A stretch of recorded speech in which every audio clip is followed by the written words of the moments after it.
Магию дерева Сефирот в том виде, как она существует сегодня, создали в Древнем Египте. В ее основе священная книга Тота, представляющая компиляцию знаний, полученных с помощью шлема Ра, читающей машины атлантов, и примерно 100 носителей информации, аналог наших компакт-дисков, попавших к ним в руки. Большой удачей учеников школы Сета было получение в свои руки работающей и читающей машины, аналог наших компьютеров. Им повезло и в том, что атланты устанавливали свои программы непосредственно в сознание человека, используя возможности человеческого мозга. Поэтому ученики школы смогли установить себе языковой модуль атлантов, язык Тулху, благодаря которому они легко понимали материалы, записанные атлантами на внешних носителях. На момент возникновения школы Сета, примерно 1 миллион 820 тысяч лет назад, от гибели цивилизации атлантов, Великий потоп, прошло около 47 тысяч лет, 67 тысяч лет назад от нашего времени. После гибели цивилизации ванов, ариев, произошедшей около 25 тысяч лет назад от нашего времени, глобальная ядерная война, прошло к моменту возникновения школы Сета около 5 тысяч лет. Цивилизация Земли была в полном упадке. Варвары не имели ни культуры, ни цивилизации. Одичавшие племена, ведущие примитивный образ жизни, вели между собой постоянные войны, не имеющие с нашей точки зрения никакого смысла. В этот период родившийся среди народа берберов древний маг Сет начал создавать собственную империю – Стигию. Он умело использовал те немногие ресурсы, которые оказались у него под руками, объединил племена варваров и в итоге создал цивилизацию. Именно ученики школы Сета создали этот вид магии – сефиротическую магию. У атлантов магия называлась психокинетикой и была связана с исследованием работы мозга. Атланты создавали приборы, активизирующие определенные зоны мозга. Они создали методы фиксации и исследования ментального тела. Особые способности, связанные с магией, атланты активизировали с помощью специальной аппаратуры. Когда Атлантида погибла, вместе с ней погибла и вся технология, а также возможность использовать предметы, созданные этой цивилизацией. Поэтому Сету пришлось создавать новые технологии для активизации и развития магических способностей. Параллельно с Сетом в тот же период в мире воплотилось еще несколько магов. Они тоже начали создавать империи. Поэтому период от 20 до 10 тысяч лет до нашего времени носит название «магические империи». Эти новые технологии, названные впоследствии техниками бедного человека из-за отсутствия материальной базы, представляли собой систему упражнений, целью которых была активизация особых зон мозга, выявленных атлантами. При активизации именно этих зон происходит уплотнение ментального тела. В результате уплотнения ментала созданные мыслеформы оказываются более плотными и активно взаимодействуют с веществом. Такие мыслеформы, составленные по определенной схеме, называются заклинаниями. В отличие от текстов, предназначенных для передачи информации, заклинания предназначены для воздействия на окружающий мир. Текст священной книги Тота содержит настройки на 22 аркана. Каждый аркан представляет собой силу или базу для создания заклинаний. Настройка на большие арканы представляет собой активизацию определенных участков головного мозга. Все дерево Сефирот проецируется на мозг, то есть там есть проекция всех арканов. Существует эзотерическая модель мозга, созданная тамплиерами в средние века. В основе этой модели лежит восточная магия, полученная ими от арабов через контакт с орденом ассайнов. Эта модель отображена в Шартрском соборе в виде рисунка лабиринта. Этот лабиринт разделен, как и мозг, на 2 полушария, при этом каждое разделено еще на 2 половины. Таким образом получается круг, разделенный на 4 четверти. Каждая четверть соответствует одной из 4 стихий. Относительно входа в лабиринт слева от нас находится правое полушарие, разделенное на верхнюю часть – воздух, и нижнюю – земля. С правой стороны от нас левое полушарие, разделенное на нижнюю часть – вода, и верхнюю – огонь. В центре лабиринта находится аджна-чакра, 3-й глаз. Колонна Земли включает в себя 3 аркана – 22А, 15А и 3А, или 12А. Колонна воздуха – 19А, 11А, 6А. Колонна воды 21А, 16А, 13А. Колонна огня 22А, 15А, 3А. То есть, перемещаясь по лабиринту, мы как бы перемещаемся внутри своего мозга и активизируем зоны, связанные с арканами. И египтяне построили магию как систему воздействия сознания человека на внешний мир. Магическая система, созданная египтянами, основана на нескольких правилах. Эти правила можно описать следующим образом. Первое. Изображение объекта связано с объектом. Второе. Воздействуя на изображение объекта, маг воздействует на сам объект. Третье.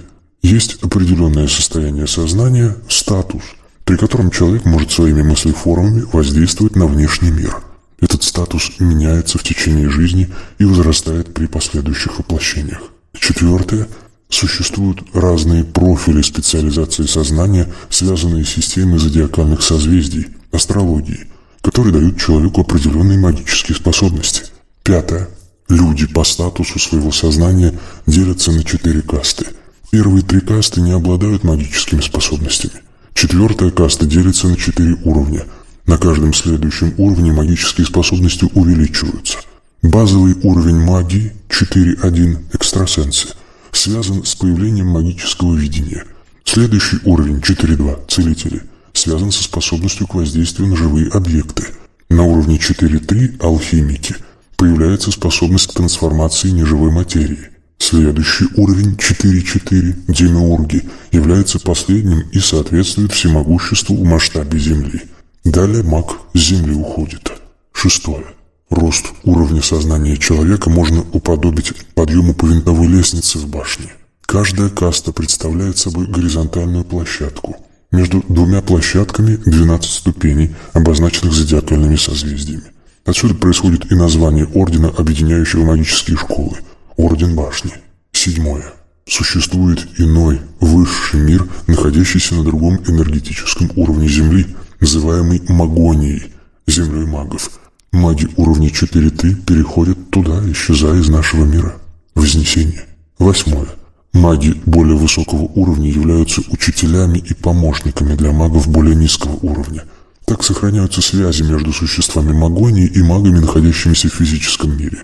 Перейдя в Магонию, маги уровня 4.3 сохраняют связи со своими учениками, которые с уровня 4.2 переходят на уровень 4.3. Маги уровня 4.4 не имеют с нашей точки зрения физического тела и для нас выглядят как облако энергии. Однако они могут создавать проекции в физический мир, строя здесь тело наподобие духов, частота Аджна Вишудха, или даже призраков, частота Вишудха Анахата. Кроме того, они могут вырастить себе аватара, родившись в человеческом теле. Для этого духа, созданного ими с помощью проекции, направляют в область Тиферет, из которой происходит воплощение душ монад обычных людей. Время в Магонии и нашем мире течет по-разному, поэтому посещение нашего мира и проживание здесь в течение целой жизни можно приравнять к минутам и часам, прошедшим в Магонии. Девятое. Сознание магов отличается от сознания обычных людей наличием еще одного канала связи с внешним миром. Если простые люди каст 1-3 обладают 5 известными органами, каналами чувств, то у магов есть 6-й дополнительный канал, называемый третьим глазом. Этот канал позволяет магам видеть энергии и самим воздействовать на внешний мир. По сути, третий глаз – это просто уплотнение ментального тела. При достижении ментальным телом некой критической плотности оно начинает взаимодействовать с излучением. Таким образом, все ментальное тело приобретает свойство глаза. В точке на лбу, соответствующей представлению о третьем глазе, кости черепа становятся прозрачными. По мере развития у мага этого 6-го канала он может не только видеть, воспринимать энергетическую сторону разных объектов, но и оказывать на них дистанционное воздействие. Согласно воззрениям магов, у человека есть 7 тел по числу чакр. В течение многих воплощений они постепенно развиваются. С 5-м телом связан ум. Магические способности связаны с 6-м телом. Развитие 7-го тела позволяет перейти в Магонию. Каждое тело изначально представляет собой зародыш. Развитием 6-го зародыша и его способностей занимаются в 4-й касте. 10-е. Египтяне представляли себе ментальное тело Ба как близнеца физического и астрального тела Ка. Развитие этого зародыша происходит под знаком астрологического созвездия Близнецов. В египетских храмах обязательно была дверь для посвященных, магов, которая представляла собой заглушенную арку. В физическом теле Ка в эту арку войти было невозможно. Только посвященные, маги, имевшие сформированное тело Ба, могли войти в секретный зал, расположенный за этой дверью. В секретном зале храма находился особый объект, являющийся главной святыней. Этот объект известен как Ковчег Завета. Сами эти объекты являются артефактами древних высокоразвитых цивилизаций и, возможно, имеют несколько модификаций. До нас дошло описание прибора, которое Бог якобы продиктовал Моисею. Евреи создали ковчег в пустыне по этому описанию. Где они нашли литейные печи и инструменты для этого, непонятно. Не описан также сам процесс создания ковчега. Кроме того, все окружающие ковчег люди просто сгорали от любопытства посмотреть, что именно там внутри. Вряд ли такое происходило бы, если бы они сами его построили, положив внутрь те предметы, которые указаны в священных текстах. Вряд ли построенный евреями деревянный ящик, даже обитый золотом снаружи и изнутри, демонстрировал бы те особые качества, которые в этих текстах описаны. Речь идет о некоем серийном приборе, существовавшем в древнем мире и попавшем к египтянам в некотором количестве. Ученики школы Сета специализировались на починке древних артефактов и, видимо, починили несколько для дальнейшего использования в храмах. Если описать функцию этого прибора, то можно его охарактеризовать как регулируемый приемник для осуществления связи с деревом Сефирот. Тот ковчег, что достался Моисею, вероятно, похищенный с сокровищницы фараона, очевидно, был настроен на ангела 22А. Моисей создал иудаизм, который базируется на этом аркане. Иисус, будучи раввином, мудрецом и главой общины, изменил настройку, введя новые правила, и в итоге получил связь с ангелом 21А. У Иисуса не было ковчега, но была книга Моисея, в которой тот излагал правила, полученные от ангела канала 22. Иисус изменил правила и в результате получил настройку канала 21. Мухаммед изучил оба учения и создал собственное учение, которое совпало с каналом 19. Интересно, что и у Иисуса, и у Мухаммеда были конкуренты, создавшие собственное учение. Однако никто из них не попал в канал. При этом последователи этих лжеучителей не слышали ангелов, и их учения не превратились в религии. Представьте себе 10 телевизоров, из которых только 3 показывают картинку, а остальные показывают помехи. Подумайте, где будет больше зрителей. Надо сказать, что и до Моисея были учителя, создававшие религии довольно успешно. Существует легенда о Мелхиседеке, некоем бессмертном учителе учителей, который то ли обладает ковчегом и умеет его регулировать, то ли знает настройки каналов и раздает их ученикам. По этой легенде и Будда, и Зороастр, и Моисей, и Иисус, и Мухаммед были его учениками. Этот персонаж упомянут в Торе, описан в учении Иисеев и изображен в Шартрском соборе. То есть ковчег Завета представляет собой не кустарное изделие древних евреев, а является серийным прибором, произведенным древней техногенной цивилизацией.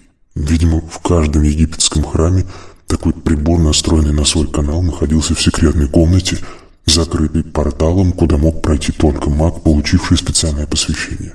При этом раскопки в храмах и даже их демонтаж для последующего переноса на новое место не привели к обнаружению ковчегов. Очевидно, что такое сокровище было спрятано не в самом храме, а в подземной замурованной камере, куда может проникнуть тело Ба.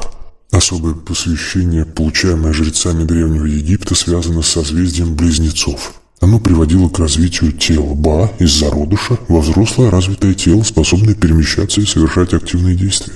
Поэтому в магии Египта существовали объекты, попасть в которые в физическом теле Ка было невозможно. И сюда можно отнести зал надписей, зал золотых таблиц, находящийся под пирамидой Хеопса, все входы в которые замурованы, а также спрятанный под Нилом тайный храм бога Тота, в котором хранится священная книга Тота. Можно предположить, что замурованные арки, достаточно часто изображаемые египтянами, являются входами в порталы, ведущими в тайные замурованные помещения, хранилища артефактов. Как я уже говорил, в основе древних религиозных культов лежат маги, находящиеся в состоянии самадхи, 4-3, тела которых находятся в специальных капсулах, саркофагах, спрятанных в тайных помещениях под храмами. Отсюда традиция устраивать крипты, тайные помещения в христианских храмах, перешедшие от язычников. 11. Слово «жрец» происходит от глагола «жрать» и обозначает поедателя жертвоприношений. Действительно, кто-то должен поедать мясо жертвенных животных и кушать пожертвования растительного происхождения, поскольку боги нематериальны, либо находятся в теле Ба, как маги Самадхи. Но жертвы адресованы не жрецам, а именно богам. Поэтому жрецы учатся впускать в свое физическое тело ментальное тело богов, тело Ба. Войдя в тело жреца, медиума, способного покидать свое тело, бог насыщается энергией принесенной жертвы. Жрецами становились люди медиумического типа. У них фиксация ментального тела, тела Ба, в физическом теле меньше, чем у обычных людей. Обычно медиумизм связан с большим количеством гормонов противоположного пола.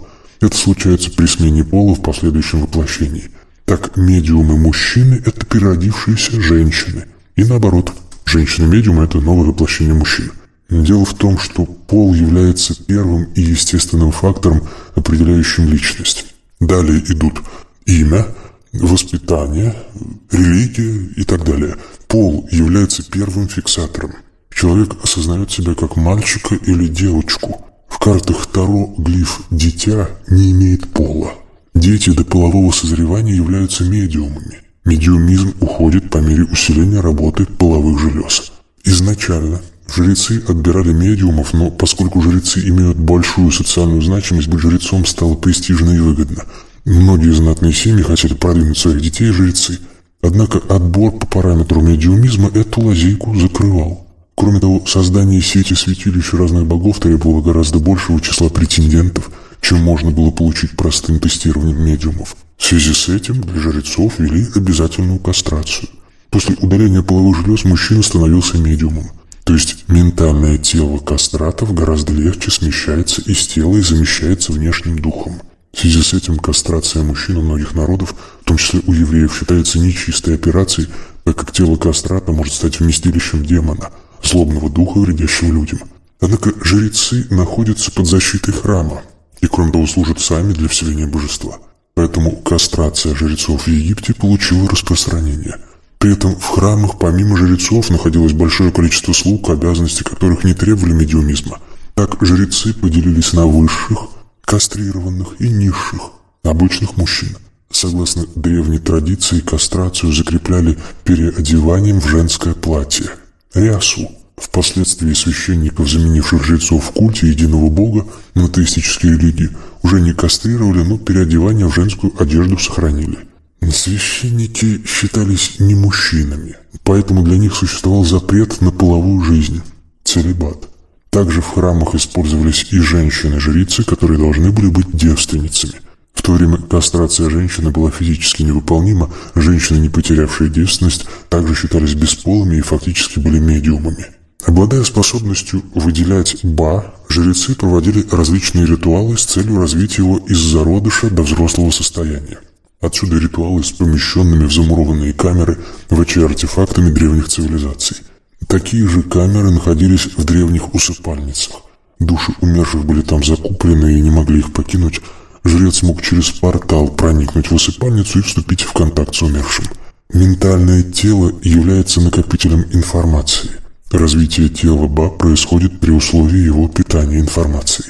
Однако монада, душа умершего, может быть рассмотрена как накопитель информации, которую покойный собирал в течение жизни. Так ритуалы египтян можно описать как процесс питания и выращивания тела Ба.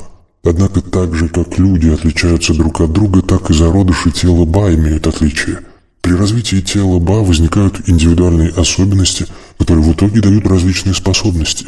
Эти способности можно разделить на пассивные, видение, и активные, перемещение внешних объектов и собственного ментального тела.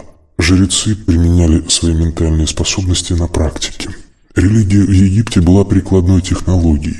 Во время войн, которые вела армия во главе с фараоном, жрецы, будучи проводниками богов, подавляли армии противника, вселяли ужас в сердца врагов и обеспечивали удачу египетских воинов. За войну у египтян отвечал бог Монту. Другие боги обеспечивали урожай и различные аспекты мирной жизни. На захваченных территориях египтяне строили свои храмы, чтобы распространить влияние своих богов и закрепить на этих землях доминирование своей культуры. 12. У египтян был достаточно сложный и обширный пантеон богов. Каждый из богов рассматривался как реальное существо, живущее в теле Ба. Можно рассмотреть пантеон как реальное правительство Египта, включавшее множество департаментов. Фараон и его министры были как бы проекцией небесного правительства.